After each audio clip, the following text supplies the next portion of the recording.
Allahumma salli ala Muhammad. Ẹyọ wọ Nabi dada. Somebody shout sallallahu alayhi wa sallam. Okay, let us remain seated again. Alhamdulillah. Onílò ní jẹ́. Onílò ní jẹ́. Somebody shout sallallahu alayhi wa sallam. You know, sorry, ọ̀tọ̀ ni k'Ọlọ́run ṣàánú ẹ̀.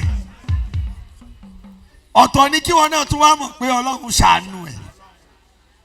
Sórí gbogbo owó tá a jọ sàṣàlátù yìí fi tọkàntọkàn sọ pé alhamdulillahi rabbil alamin. Wí ọ̀rọ̀ yẹn sókè dáadáa. Inshallah Rahman, I will call one of the scholars here to come and unveil the general and the total account of Salatul Zatiyya 2021/2022 Europe platform. I will call upon that Imam Sheikh Ibrahim. Non-members platform lókù. Allah Akbar. Àwọn non-members yìí wọ́n yọ àwa lẹ́nu gan lọ́dún yìí. Ẹ gbọ́, iṣẹ́ tó ṣe ó pọ̀ ju platform àwọn táwọn lórí platform mi lọ. Ṣó ń gbọ́? A máa pẹ́ ìmáàmù wa Sheikh Ibrahim ẹ̀bùn Olúwapọ̀ Àlẹ́ Àrírí láti wá unveil total salawatu àwọn non-platform. Falyatafaddal mashkura. Muhammadu Adinani, Muhammadu Zilianami, Muhammadu Adinani, Muhammadu Zilianami. Ya Rabbana salli ala khairwana mimani ala ala samawati al-ula bizni rabbina Sayyidina. Non-platform members. Total amount is 7 million. Allahu Akbar. Sallallahu alayhi wa sallam. 7 million. Ṣẹ́gbọ́. 627,000. La ilaha illallah. 572. Somebody say sallallahu alayhi wa sallam. Muhammadu Adinani, Muhammadu Zilianami, Muhammadu Adinani, Muhammadu Zilianami. Alabizari limam. Sharif, what represent? Alabizari limauludi. Sharif lawa Sudadi. Sharif Nabi Amadi. Sharif Rabi Awali. Muhammadu Adinani, Muhammadu Zilianami, Muhammadu Adinani, Muhammadu Zilianami. Qad kafa kulla aba wa kalla. Ayo boy, nikoli anala. Indasida diliwajale. Muhammadu Adinani, Muhammadu Zilianami. Alabizari li Mustafa. Alabizari li Mustafa. Alabizari Mustafa. Wa'ayri abudi kadisafa. Imalaki ya murzali. Muhammadu Adinani, Muhammadu Ziliana. Ayo bwa Nabi dada. Sallallahu alayhi wa sallam. Barakallahu fi. Amin. I will call Alhaja Shakirat Owojari all the way from United Kingdom. Masha Allah. UK. Hey, you born Nabi dada. Sallallahu alayhi wa sallam. Alhaja wa Owojari. Àwọn ni wọ́n máa wá unveil the total salawat fún Europe platform. Muhammadu Abdullahi Gairu Musabaki. Allah la ilaha illallah. Allah la ilaha illallah. Muhammadu Abdullah. Abdullah. Abdullah. Abdullah. Mashallah. Abdullah. Abdullah. Abdullah. UK platform. Muhammadu Abdullah. Ajá Shakira Musabaki. Allah la ilaha. Mashallah. Mashallah. Oya. Abdullah. Ẹgbọ́ o, ẹgbẹ́ tí o, Euro platform. Europe, Belgium, Germany, France, Spain, Italy, Sweden, and your boy Nabi Dada. Muhammadu Abdullah, Kairu Musa Bahi, Allah la ilaha illallah, la ilaha illallah. Bismillah.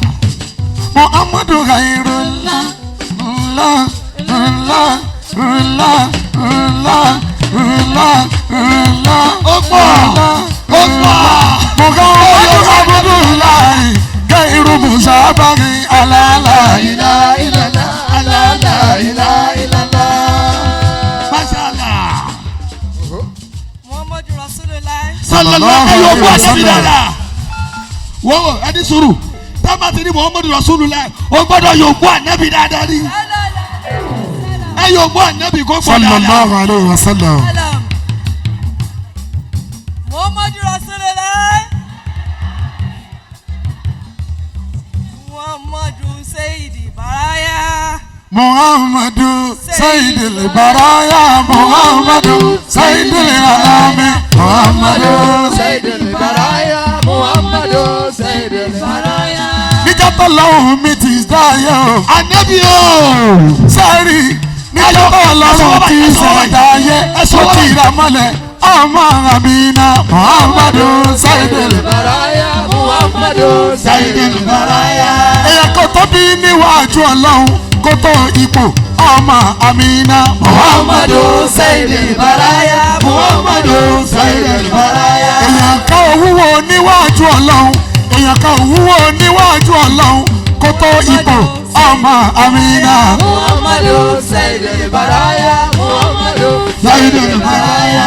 Èrè ló jẹ́ fún wa ní ilé ayé, èrè ló jẹ́ fún wa ní ilé ayé, bó bá dọ̀run èrè mà ló jẹ́. Muhammadu Sayyidil Baraya, Muhammadu Sayyidil Baraya. ọyọ ẹgbọ́ o. Muhammadu Rasulullah. Sallallahu alayhi wa sallam. Salatu Satya Total Count 2021/2022 Euro platform 25 million. Sallallahu Sallallahu alayhi wa sallam. Sallallahu alaihi wasallam. Sallallahu alayhi Ilé wa ayé sallam. kò sí irú rẹ̀, ó tún dọ́run kò sí irú òjíṣẹ́ Muhammadu. Sayyidil Baraya, Muhammadu Sayyidil Baraya. Euro platform 25 million 536,000. 536,000. 888. Kò sí irú rẹ̀, ó tún dọ́run kò sí irú òjíṣẹ́ Muhammadu. Sayyidil Baraya, Muhammadu Sayyidil Baraya. Ó sẹ́lágbàwọ́ mi. Ànábì o. Muhammadu wá gbẹ̀bí mi. Ànábì o. Ó sẹ́lágbàwọ́ mi o. Muhammadu gbẹ̀bí mi. Torí wọn nìkan láàyò ọba ńlá. Muhammadu Sayyidil Baraya. Muhammadu Sayyidil Baraya. wọ́n lẹ́nìkan. Muhammadu wọ́n lọ́kọ̀ wọ́n lẹ́nìkan. Ojú fẹ́rẹ̀ lọ ọmọ Amina. Muhammadu Sayyidil Baraya. Ànábì. Muhammadu Sayyidil Baraya. Níwájú Ọlọ́run kò sí irú Ẹni rẹ̀. pírísẹ́ǹtì dáadáa. Ànábì wàláì níwájú Ọlọ́run kò sí irú rẹ̀. Láyé mi kò sí irú rẹ̀. Òkè pẹ̀lúlẹ̀ kò sí irú rẹ̀. Níbikíbi kò sí irú òjíṣẹ́. Muhammadu Sayyidil Baraya, Muhammadu Euro platform. Muhammadu Sayyidil Mashallah. Ànábì Ànábì Mashallah. Ànábì 25 million. Ànábì Muhammadu Ànábì Muhammadu Sayyidil Baraya. Muhammadu Sayyidil Baraya, Muhammadu Sayyidil Baraya. Asike salatu salamuhu, asike salatu salamuhu, ala bibi khairul baraya. Muhammadu Sayyidil Baraya, Muhammadu Sayyidil Baraya. Nísìnyí báyìí Mashallah. máa pe Alhaja Sawura Àjọkẹ́ Ajá Sawura Àjọkẹ́ all the Nàìjíríà. way from Abuja. Allah wa unveil àkáǹtì Canada. Canada platform. Allah Muhammadu khairul baraya, Muhammadu khairul anam. Canada. Muhammadu Sayyidil Baraya, Anabi Muhammadu Khairul Baraya. Muhammadu Sayyidul Baraya. Muhammadu Sayyidul Baraya. Ó sálá gbọ́wọ́ wa. Nabi gbọ́wọ́. Sallallahu alaihi wasallam. Sallallahu alaihi wasallam. Onísàlá gbọ́wọ́ wa. Nabi gbọ́wọ́. Ẹni ọba gbọ́wọ́ ẹni ọlá níwájú Olúwa. Ẹni ọba gbọ́wọ́. Ẹni ọlá níwájú Olúwa. Ó sálá gbọ́wọ́ wa. Nabi gbọ́wọ́. Canada. Ọwọ́ ànábì. Aniki 33. What What is is represent? Aniki 33. Ó sálá gbọ́wọ́ wa. Nabi gbọ́wọ́. Ẹni ọba gbọ́wọ́ rẹ̀ ni ó là níwájú Olúwa.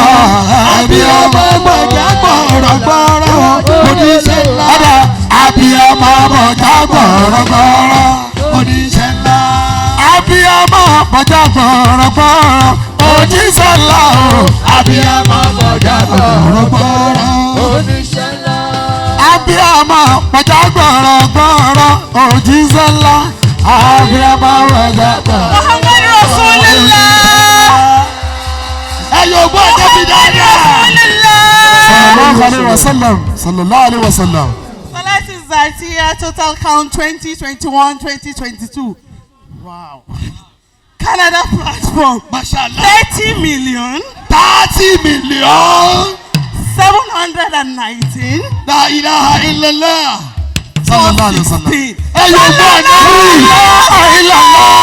Muhammadu Rasulullah. 30 million.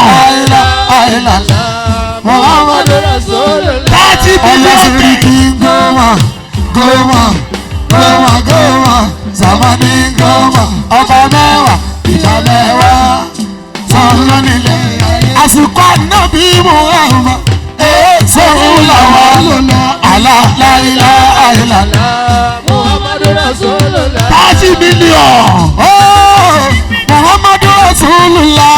Muhammadu Rasulullah. Ànábì Muhammadu Rasulullah. Muhammadu Rasulullah. Onísọ̀lá bíbùlá. Muhammadu Rasulullah. Ya Muhammadu Rasulullah. La ilaha illallah. Muhammad Rasulullah. La ilaha illallah. Muhammadu Rasulullah. Allah. La ilaha illallah. Muhammadu Rasulullah. Tó sọ wí 30 million. Allah. 30 million. Allah ya Allah. 30 million. Allah ya Allah. 30 million. Allah ya Allah. Allahu ya Allah. Allah ya Allah. Allahu ya Allah. Allah ya Allah. Allah ya Allah. Ó pọ̀, ó pọ̀, ó pọ̀. Allahu ya Allah. Allahu ya Allah. Oya Muhammadu uwa Muhammadu uwa Muhammadu uwa Oya Muhammadu Rasulu mina limula wa Adama lamu yaku Oya buka Rasulada Imamu Azama Anasi atu kanzi Atu yaki wa adaku Isaka gatana bi Uyudi tarikati Wasirina alaza Sabili salamatan Wa ata wasalina Datilika hakikati Oya Muhammadu huwa Muhammadu huwa Muhammadu Ẹ yóò gbọ́ débi dáadáa. Muhammadu huwa Muhammad. Máa gbọ́, máa gbọ́, máa gbọ́. Mashallah. Àkáǹtì Sọláńsì àti àṣọrẹ́lẹ̀ yìí. Ṣé arẹ́lẹ̀ ṣe fẹ́ gbọ́? Ṣé kí n gbé sókè? Ẹ yóò gbọ́ débi dáadáa. Sallallahu Ẹ yóò gbọ́ débi dáadáa. alaihi wasallam. Ṣé a rí eléyìí? Salatu Zatia. Àwa imam. Somebody say sallallahu alaihi wasallam. Àwa imam. Àpọ̀ o. Àdá àkáǹtì wa pọ̀ mọ́ ti anybody. ṣọ́ra àwọn tó dúró yìí ẹ yóò mú ànábì dáadáa sallallahu alaihi wasallam. ṣe ẹ ráwọn tó wà lórí ìdúró yìí àkáǹtì wọn ológun tí mo fẹ́ unveil and I said I will unveil it myself. Muhammadu huwa Muhammad, Muhammadu huwa Oya Muhammadu huwa Rasulun minal mola wa Adama lam yakun wa yabqa rasulana imawa mu'azama Babazatu kazi Ta'aki wadahu Iza karatana Buyudi tarikati Kullu minal mola Ibilu law yakun Yabqa rasulana imawa mu'azama Alayhi salatullahi Suma salamu Salata turakina Ila fikiri wale ubi Fa ahiyu temi Ayu Muhammadi Fahimi uhime ẹ yóò mú ànábì gbogbo dáadáa ẹ máa gbọ́ mi ṣe rí àkáǹtì yìí òun ló dùn mọ́ mi jù ní gbogbo àkáǹtì torí ìdí kan olúwa má ṣe wá lẹ́ni tó ní káwọn èèyàn ó máa wọkọ̀ àlìjánná tó wò ní wọ̀ ń bẹ̀ ṣe rí àkáǹtì yìí on behalf of this account on behalf of myself to appreciate every imam tí wọ́n ń ṣiṣẹ́ lẹ́yìn mi mo sọ fún wọn pé ẹjẹ́ àṣàṣàlátù ó máa dà fún wa. sallallahu alaihi wasallam. single handedly láàrin wa lásán ní orúkọ mi àti lórúkọ Muhammadu Rasulullah sallallahu alaihi wasallam. gbogbo àwọn ìmáàmù lápapọ̀ to have done wonderfully well this year pẹ̀lú àṣàlátù mo fún yín ní 1 million naira. alifu salade alifu salade alawa sallallahu abere Muhammadu Rasulullah alifu salati alifu salami alawa sallallahu Muhammadu Rasulullah alifu salade alifu salame alifu salade alifu salame alawa sallallahu abere Muhammadu Rasulullah. alifu salati somebody shout Allahu Akbar. Chairman Alihuda Muhammadu Rasulullah General wọ́n ní in addition to that I should add 100,000 naira to it. Oya Muhammadu huwa Muhammad. ẹ yóò wọ ànábì Oya Muhammadu huwa Muhammad. ṣe tún gbọ́ ẹ dúró ẹ sì gbọ́ kẹ̀kẹ́ o Alájà Sawura Àjọkẹ́ Nigeria from Abuja want it in addition to that we should add 500,000 naira. Oya Muhammadu huwa Muhammad. Huwa Muhammadu huwa Muhammad. Huwa Muhammadu huwa Muhammad. Huwa Muhammadu huwa Muhammad. Kulu batemi kaliki ayabi noriki alisuna moya akawa alama wallahi la tuti Ahmad Azadiya wa Ahmadu Bariduja arula yukazama batemi kaliki ayabi noriki wa alisuna moya wasakala alama wallahi la tuti Ahmad Azadiya wa Ahmadu Bariduja arula yukazama Nabi Muhammadu aya Muhammadu huwa Muhammadu huwa Muhammadu huwa Muhammadu huwa Muhammadu huwa Muhammadu. Somebody shout sallallahu alaihi wasallam. Sallallahu alaihi wasallam. In addition to that Alájà Oyèníkẹ́ Oyèdìran 100,000 naira. Alayhi salatullah izoma salamugo. Alayhi salatullah izoma salamu. Alayhi salatullah izoma salamugo. Alayhi salatullah izoma salamu. Salatan turakina ila bi